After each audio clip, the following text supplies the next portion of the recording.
Now, before we bring Pat Pagano in, if you're watching on Facebook Live this morning, you'll see that I have hat hair.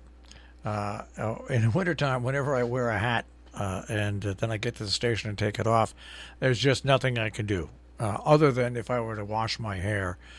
But I'm not going to do that here in the morning. So you have to put up with the hat hair that you see. All right.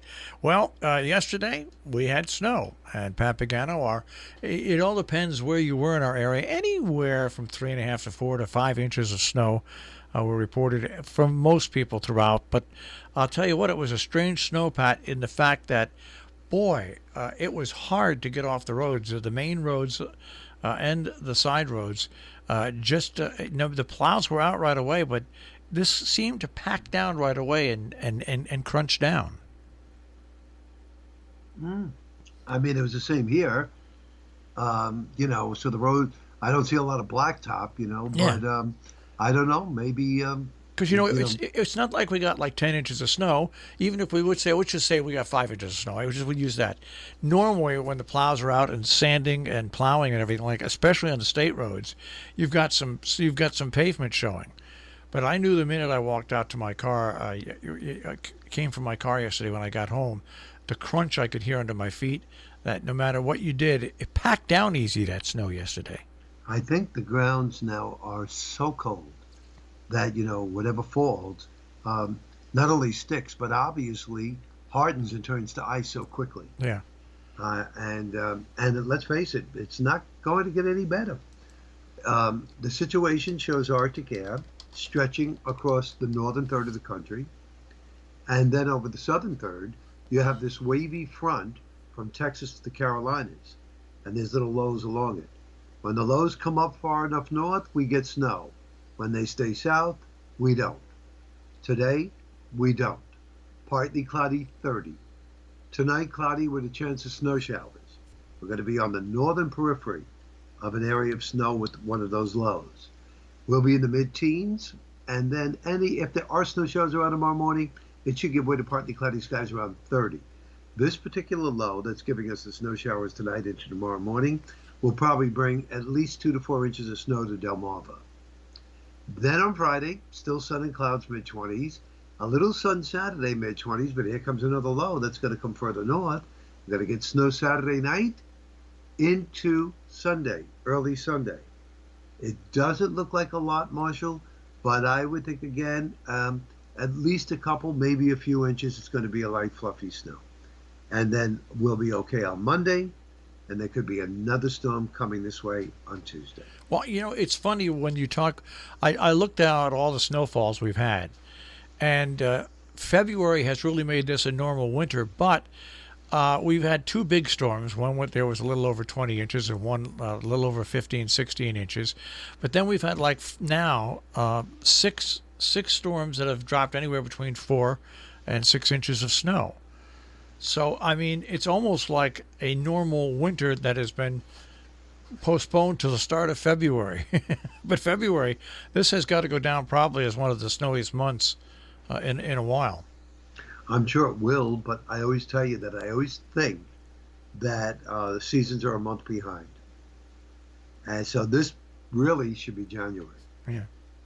If we read it as January, that means next month is going to be February. Well, that doesn't make me feel good, Pat. No, I know. That doesn't make me feel good either. And, again, the modeling is having a hard time keeping track of all of these lows. So the timing is the biggest problem. And we'll be changing the timing, I'm sure, from here on in. So still a lot of watching to do. Now, talking about watching, right. We're going to bring our listeners back a few months ago. Uh-huh.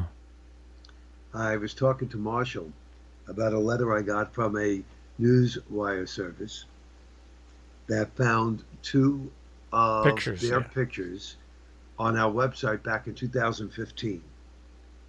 Back then, a gentleman worked for me who was extremely, extremely helpful, as you well know, and very talented, Mike Merrin. And Mike Merrin developed our website. Our website is not really, quote, public because we don't use the website to market. Basically we use the website for our clients. and that's it. We get very little business from the website. But anyhow, so this news service found two pictures on there that was from obviously the internet that were copyrighted and demanded $900. I offered them 500. They turned it down. In the meantime, the same kind of letter would show up at least once a month. I'd throw it right away. Yesterday, a different letter showed up.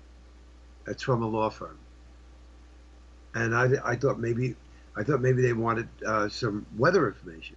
So I opened it up, and of course they represent this wire service, and now the amount that they're asking is $2,400. So they said that I could email or call them, and I emailed, and I told them that we don't have that kind of money. She came back to me to claim whatever she is, and said, well, we could lower the 24 to 1,700 as a one-time payment, or if you want to pay it out, then you'll have to pay the 2,400, $813 a month for 3 months.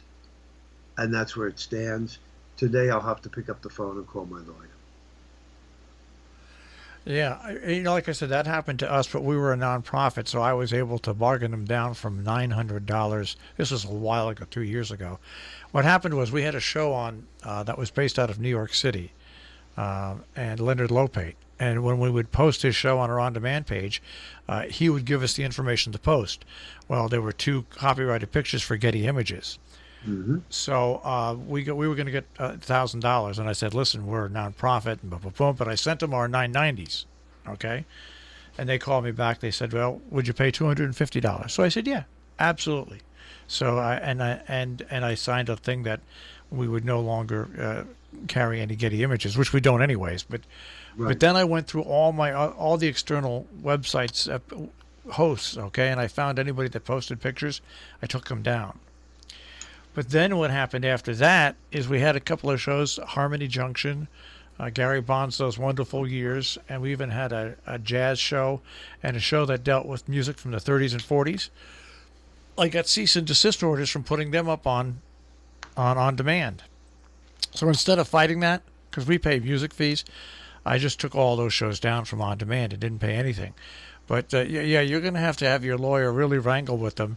And if the original thing was, what'd you say, $900? Yeah. You should have your lawyer wrangle them down to say, well, I'll give you two payments of like $350 each, one month, and then 2 months later the second payment. I'm sure if your lawyer makes an offer like that, they'll accept it. I don't know. I will call him today and see. The whole thing is upsetting because, again, it's not like you do these things on purpose. That's number one. And I think that it would be a good idea to put out a letter of warning and say, yep, these are copyright pictures. Get them off your website now. Otherwise, you'll be fined. But they don't do that. Yeah. They just want money, money, money. And to me, especially now, I mean, you were talking 2 years ago when they did it to you, but especially now in the current economic conditions, especially with a small business like I am a small business, I think they should give us a break. It happened. We get notices from NPR. We're not like most radio stations. Our website is not full of a lot of NPR content. Okay, but they sent out notices where they had to notify stations to on their social media sites to take down certain pictures because they were copyrighted. So it happens to everybody, and it's almost like there's a form of collection agency out there that they send this to, and you sooner or later you can't it's a copyright law, and sooner or later you got to pay something. That's the whole thing. It's wrong the way they do it. You're right. There should be a cease and desist, and immediately take everything down at first. But that's not the way society works nowadays. That's Nope. not the way society works nowadays. Society works nowadays is you get sued. And you get sued for money. Yeah, and this law firm is a big law firm, several offices through the United States, and noted for copy infringement, Yeah. So and noted for suing too. yeah. So you'll have to get your lawyer to get tough with them. I'm pretty sure if you were to offer them that type of settlement, that they would take it. I'm pretty sure that they would. All right, well, I'll keep you posted on that. But I mean, aside from that, which is not try to get away from weather. This is nothing, in my opinion. This weather pattern that's coming up is just more nuisance than, and nail biting than it is like, oh my goodness, what a big storm is on the way. Because right now, the makings of that are just not here. No, it's like getting bit by 1,000 mosquitoes instead of being attacked by a lion. Really? Yeah, I guess that's a good analogy. Yeah, it's a good analogy.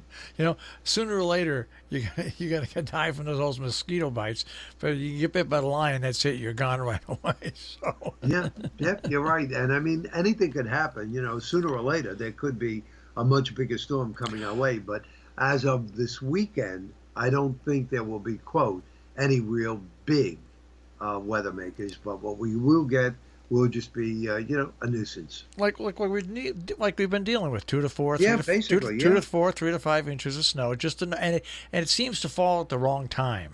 It doesn't fall overnight. It What falls else during is the new? day. Exactly. Yeah. Well, you know what? It's winter, and if you tell us we're a month behind, so basically right now February is January and March is going to be February. I guess I better get my woolies on.